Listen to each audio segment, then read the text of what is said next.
Sometimes you just have to take action. You have to take action to pull your audience into your speech. When you do that, you know it's going to be more than just looking at your audience, leaning towards your audience. You're going to have to get your audience to do something. And maybe you just want them to do a little bit of things, or maybe you want to get them to do a lot of things. Whatever it is, you're going to have to get them moving. Maybe get them on their feet. Maybe get them sitting down, maybe turning their neighbor. Each way you do it is going to be a little bit different. But today we want to talk about three things, three different ways you can take action with your audience. One of those ways is to get your audience to do something. The one thing a speaker realizes very early is how much power they really have over the audience. New speakers, probably not, but more experienced speakers, after you've been a while, you get over the fear of being on stage, you've really got a lot of power over your audience. Because just the very fact you're speaking to them puts them in a receptive state. And that means if you suggest something, it's not too crazy, not too wild, not too far out, but probably do it. So you can get your audience doing some pretty interesting things. We'll talk a little bit about that. How to get your audience on their feet, doing things and interacting. Now sometimes it's more than that. You aren't happy just to get them on their feet and interacting. You want to get them to do a little bit more. But you still don't want to give up the speech. You want to have the speech going on the one hand and they're interacting in the other. And you need to do them both together. Now it's a difficult balance because on the one hand, you want them to make sure they're paying attention to what you're saying. On the other hand, you want to make sure that they're actually writing some things down. They're putting some things down on paper. Maybe a little and maybe a lot. Depends upon the speech, depends upon what you're trying to do. But it's very important to get your audience to interact in a way that takes your ideas you're getting in their head and putting them down on paper. And that's another way you can do things. And then finally, if you're really serious about it, you really want to make sure your audience is getting this stuff down, then you're going to have a whole breakout session, as they're called, where you just stop your speech and then you get people doing exercises or games or whatever you have planned. Depends on the speech. If you get them doing stuff, and the thing about it is they don't have the speech to distract them. On the other hand, they don't have the speech to encourage them. So when you're doing a breakout session, you can't just sit back and let them do whatever they want. You have to make sure it's coordinated, make sure they're doing the right thing, make sure the right people are in the right place, they understand what's going on, they aren't confused. So there's really some work that needs to be done, even in those situations. Getting the audience to take action is a challenge. And if you want to step beyond just the basics of getting the audience to pay attention to you and focus on you and you focus on them, then we're talking about some real action here. One simple way is just to get people to do something. Get the audience responsive. Get the audience up on their feet, active. One way. Another way is to get the audience to do little things during your speech. And then the last way we'll talk about today is to get that full-on, head-on interaction going, that whole breakout session. The speech is over. Now here's where we put the pedal to the metal and really make things work. Three different approaches. They're all about getting the audience to take that action. We're going to take some action right now. When you want to interact with your audience, pretty simple. All you have to do is ask them a question, see how they react. So you can say, "Are you from Cleveland? Are you?" And just see how many people put their hands up. Just by asking a question, "Are you from?" and waving at them, accuse the audience you want them to put their hands up and answer your question. And that's pretty simple. Simple way to do audience interaction.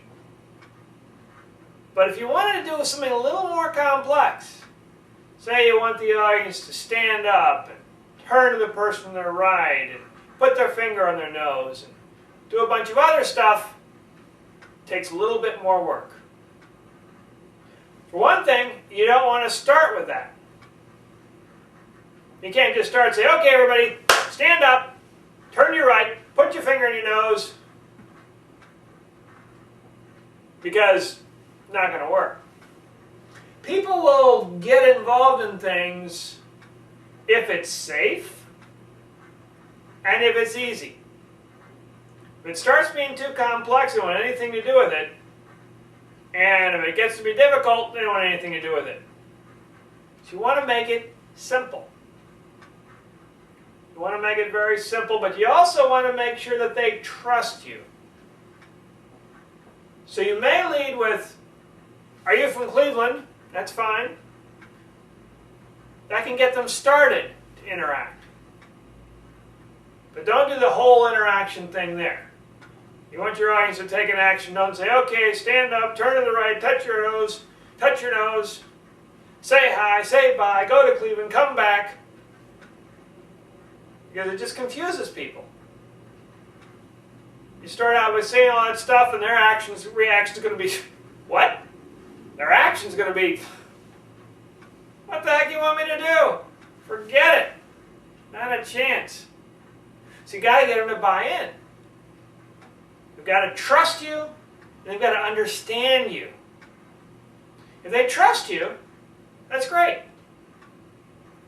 They trust you. You've got that rapport going, fine. But if they can't understand you, if it's so complex they don't know what the heck to do, then that's not good. So you want to make it simple. One step at a time. You say, "All right, everybody stand up." Okay. Now turn to the person to your right. Good. Now touch your nose. Wonderful. Notice you step people through the process. Then after each step, you tell them what a good job they're doing. That helps build the trust, helps build the rapport. If you just say, "Okay, everybody, now stand up, turn to the right, touch your nose, touch your toes," like a drill sergeant, forget it. Nobody wants to be yelled at or screamed at or barked at. Not going to work. You got to get them to trust you, and you got to understand what's going on. It's got to be simple enough to follow. So help them out. Help them through all the different steps.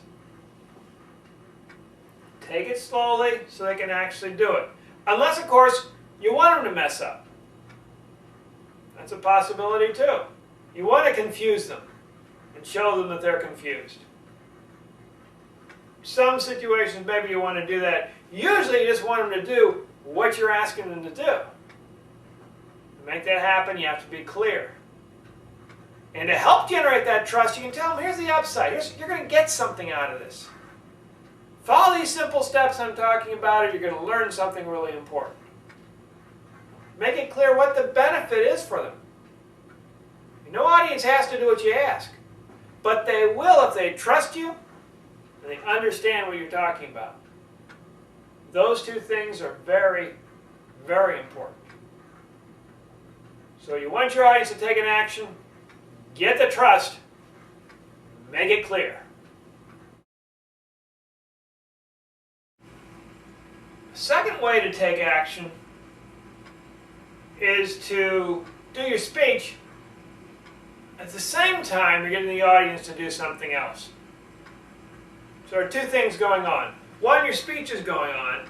And two, you're getting the audience to do something else. Getting the audience involved in some other, in an activity. The thing about this is that you want to make sure that things keep moving. Make sure that things keep moving along. Because on the one hand, you've got your audience listening to your speech.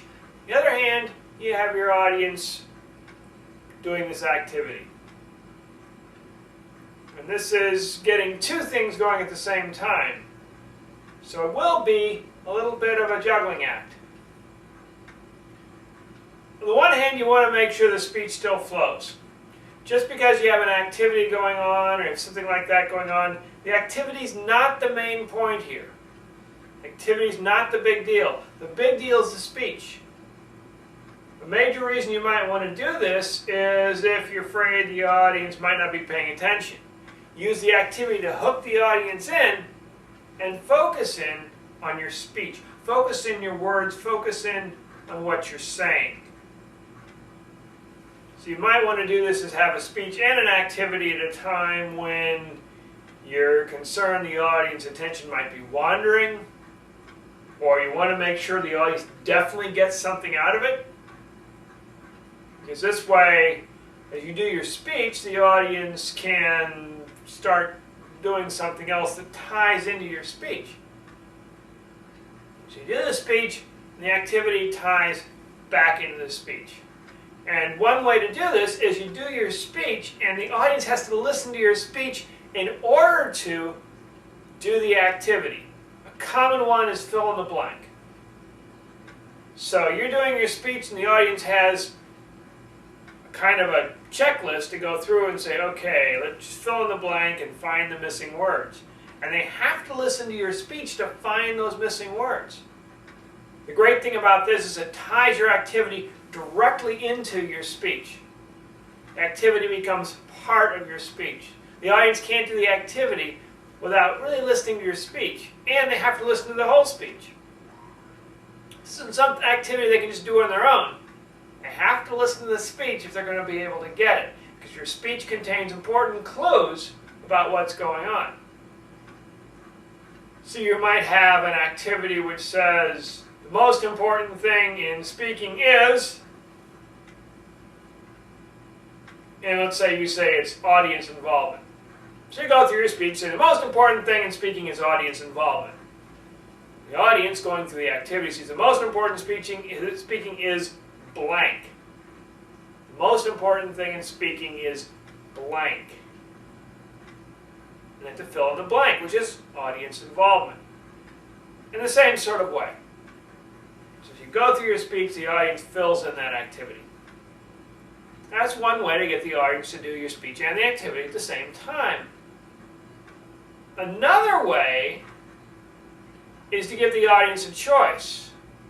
They can do the activity if they want on their own, or they can listen to the details in your speech. This way you get your audience involved. Some people are very hands-on. They're kinesthetic. They need to touch something. And if they aren't touching something, if they aren't doing something, they're not involved. So for these people, you want to get them involved, you give them something to do. In these sort of speeches, you lay out the instructions at the beginning of the speech, what the audience needs to do. And for the rest of the speech, you explain something about the instructions. The audience wants, they can just start doing it. Just take that activity and just go with it. Or they can listen to all the other details in your speech. If they're really good, they can do both. But this way, you get the audience in the speech, or you get the audience in the activity. Either way, you get audience involvement.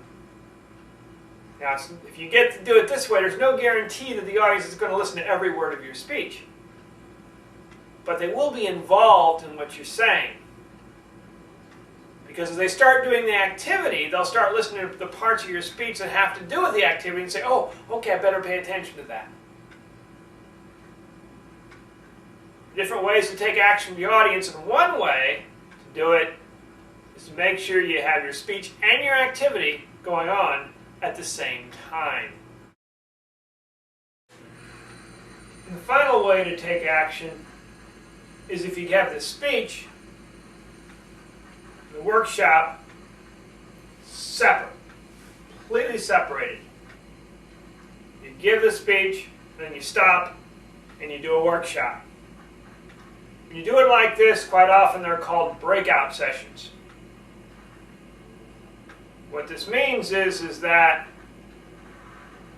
usually you're going to take a lot of time, because any of these breakout sessions, any of these workshops, any of these activities, as they're often called, take time. So you got to take about an hour to do an activity and an hour to do your speech. Usually what it means, you're going to have a full day. If not a full day, at least a half a day. Another thing about this is it means you have to plan things out very carefully. You have to get the speech just exactly so, but in addition, you have to get all those breakout sessions doing what they're supposed to do. And it's two different skills. Speaking is about presenting to the audience. Being there in front of the audience, connecting with the audience, interacting.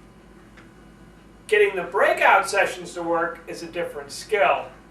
It's about making the rounds around the tables, making sure that people aren't confused, making sure people understand the instructions, ability to say clearly what the instructions are, make sure everybody follows them. It's about following up on things.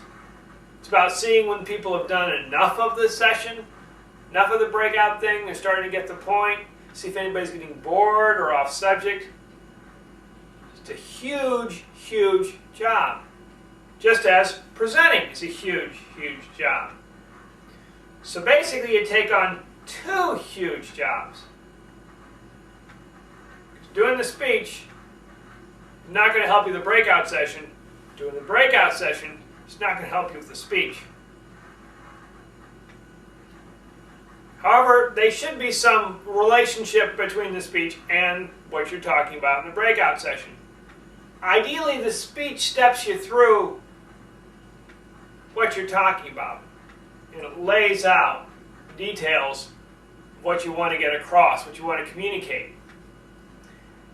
And you use what you have in the speech in that breakout session.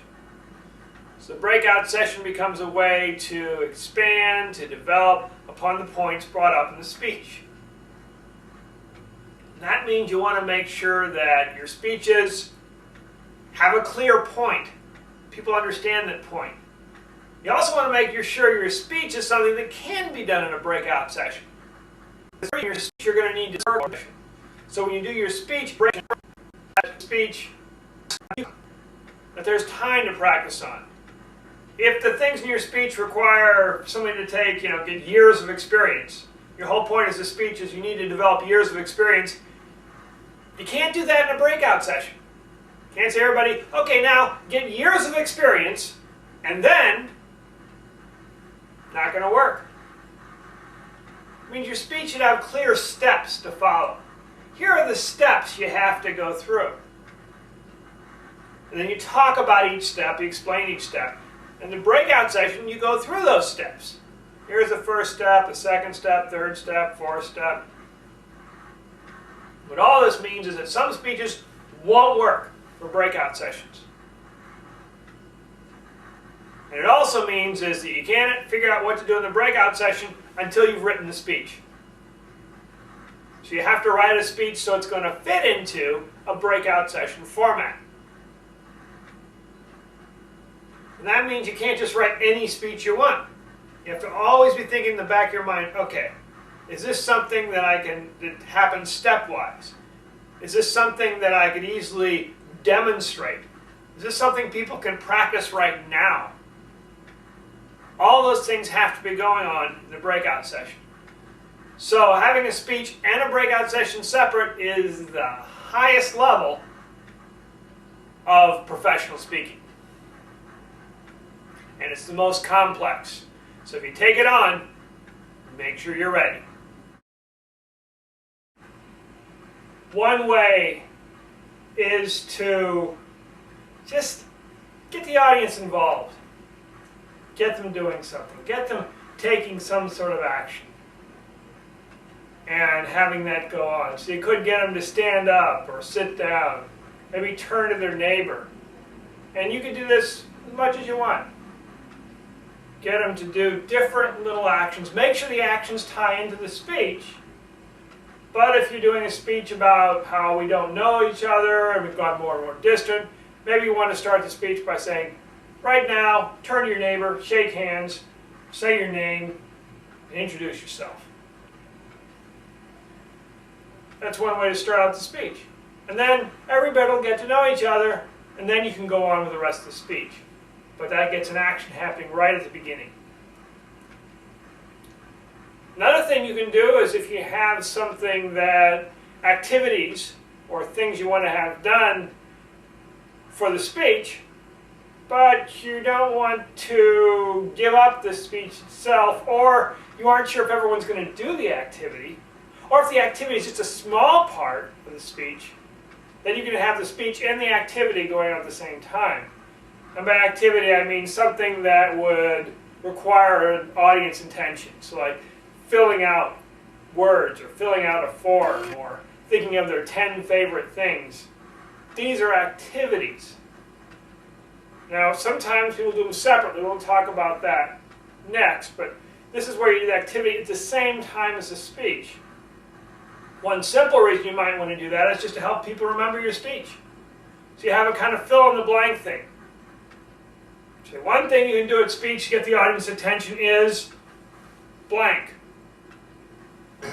You say one thing you can do to get the audience attention is an activity, and so when you go through the fill-in-the-blank, you'd fill in activity in the blank. The audience would fill in activity on that blank.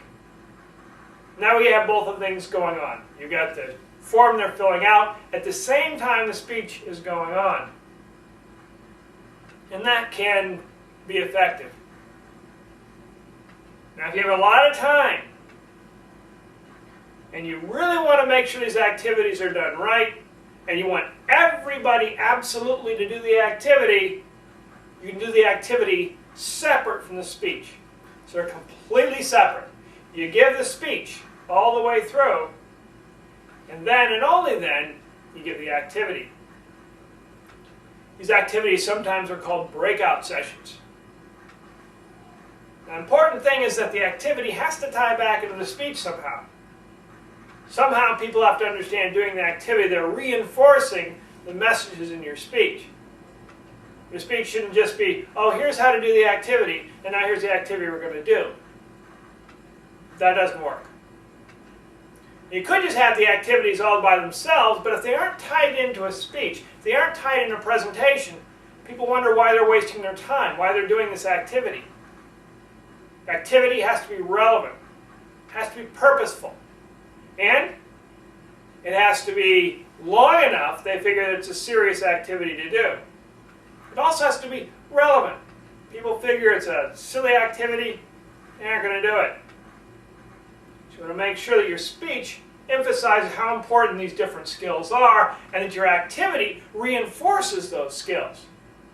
Makes those skills that much stronger or better, points them out. And that's when you do a speech and an activity at the same time. The goal is to get the audience to connect with you, the speaker. You want the audience to take an action as a way of getting them to connect in with you, the speaker, and also then with you, the speech, and the speech you're given. So an activity can really help. You may want to do the activity just as something to do, a little warm-up thing, and then you get to the real speech. You may take the activity and the speech and combine the two. Or you may have them completely separate. You have the speech and the activity completely separate. Different speeches will require different things. Different goals for your speech will require different things. Whatever you do, make sure you make your next speech action-packed.